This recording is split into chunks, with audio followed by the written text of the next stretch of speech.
श्रद्धयाग्निः समिध्यते श्रद्धया हूयते हविः श्रद्धां भगस्य मूर्धनि वचसा वेदयामसि।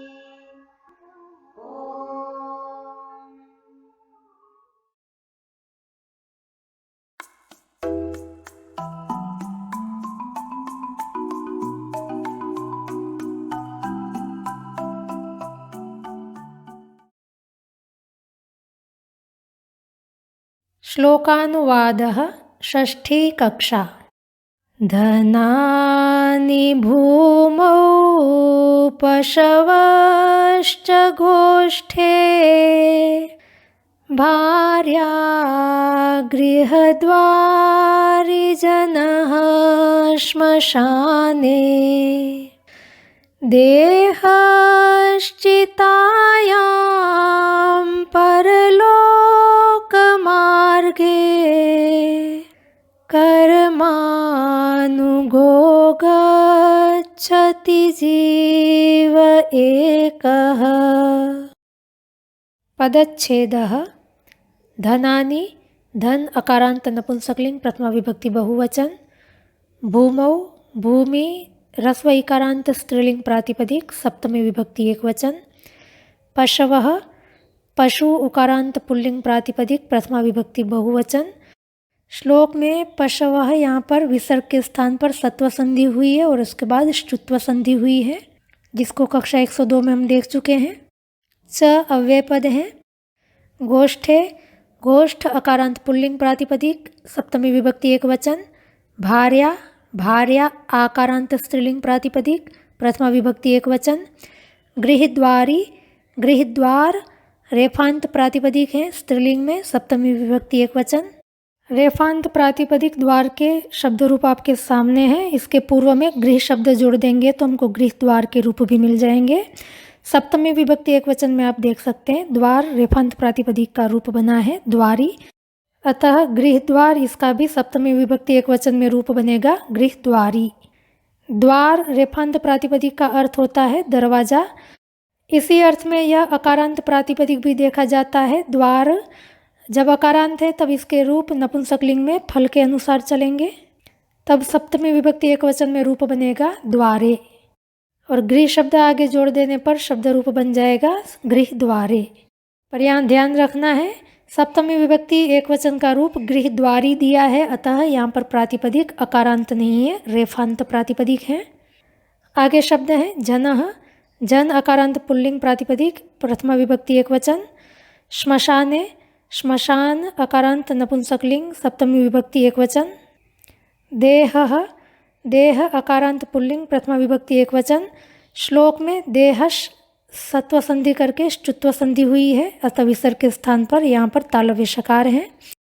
चितायाम चिता आकारांत स्त्रीलिंग सप्तमी विभक्ति एकवचन। परलोक मार्गे परलोक मार्ग अकारांत नपुंसकलिंग सप्तमी विभक्ति एकवचन। कर्मानुगः कर्मानुग अकारांत पुल्लिंग प्रथमा विभक्ति एकवचन।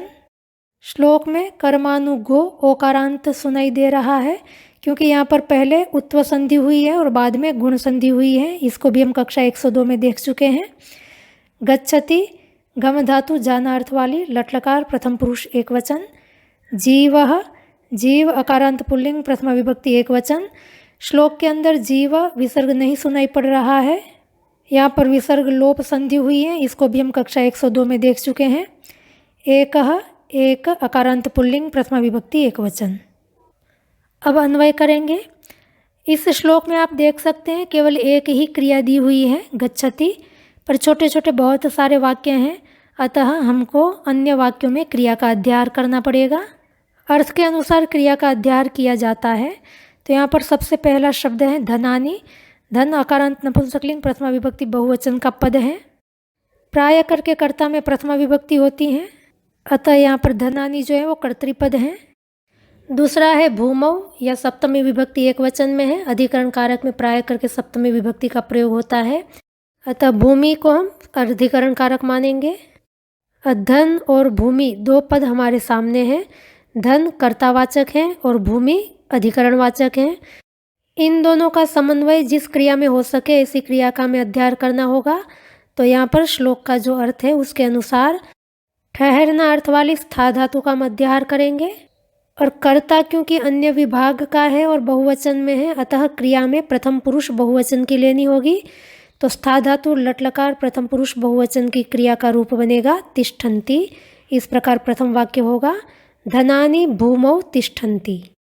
आगे पद है पशवः, पुल्लिंग प्रथमा विभक्ति बहुवचन में है, प्रथमा विभक्ति के कारण यह भी कर्ता का वाचक माना जाएगा। और गोष्ठे यह सप्तमी विभक्ति में है, अतः अधिकरण कारक मानेंगे। यहाँ पर भी हम स्था धातु लट लकार का अध्ययन करेंगे। पशु कर्ता युष्मद अस्मद भिन्न अन्य विभाग का है, अतः हमें क्रिया प्रथम पुरुष के अध्ययन करनी होगी। और कर्ता क्योंकि बहुवचन में है, अतः क्रिया भी बहुवचन में होगी। तो स्था धातु लट लकार प्रथम पुरुष बहुवचन की क्रिया का रूप बनेगा तिष्ठन्ति।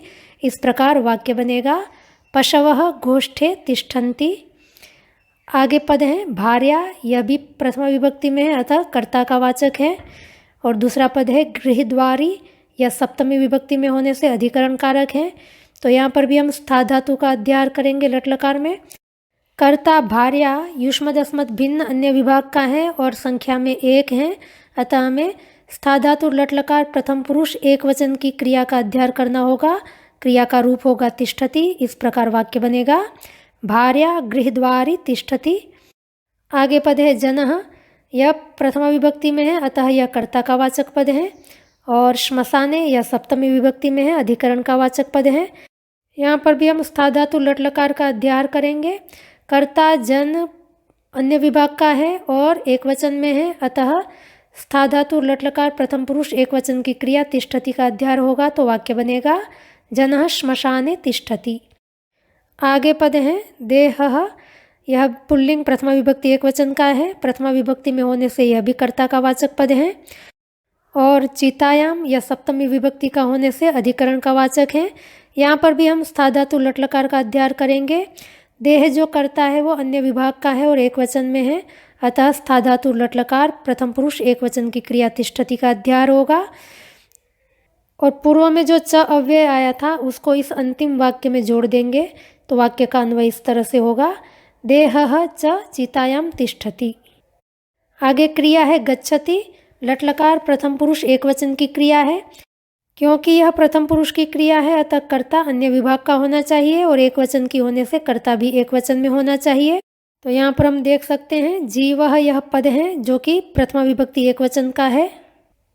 एकः यह भी प्रथमा विभक्ति एक वचन का पद है। और कर्मानुगः यह भी प्रथमा विभक्ति एक वचन का है। इन तीनों में क्योंकि समान लिंग विभक्ति वचन है, अतः इसमें आपस में विशेष्य और विशेषण संबंध होगा।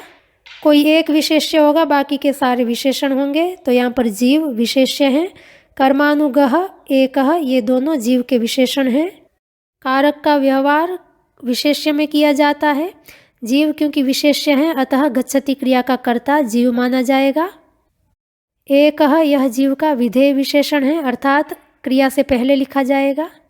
और कर्मानुगः यह जीव से पहले लिखा जाएगा।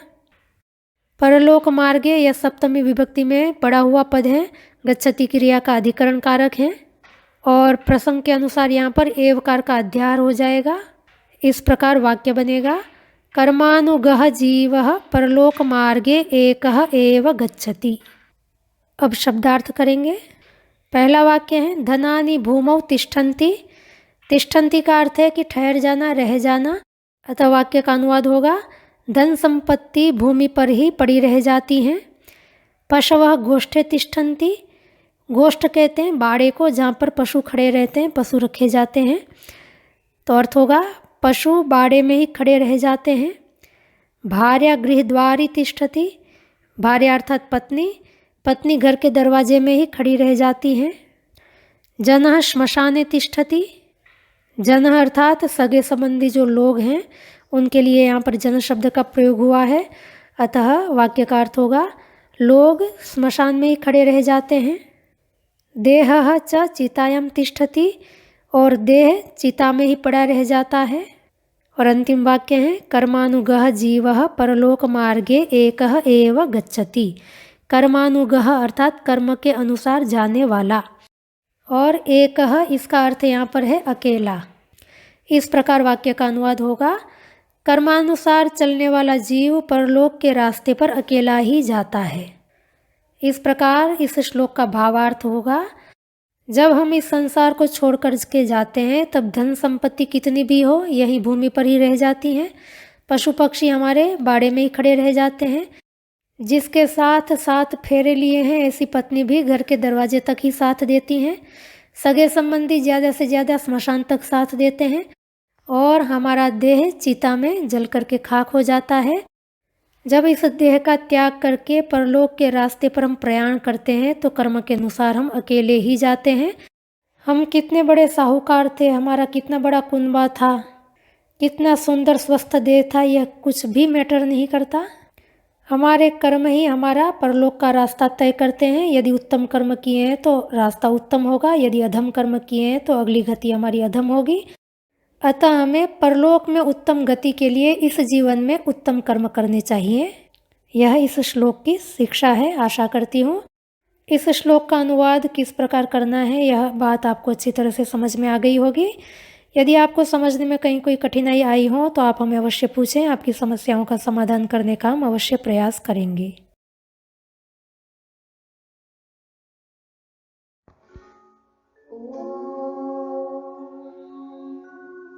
श्रद्धां प्रातर्हवामहे श्रद्धां मध्यं दिनं परि श्रद्धां सूर्यस्य निमृचे श्रद्धे श्रद्धापये हनः।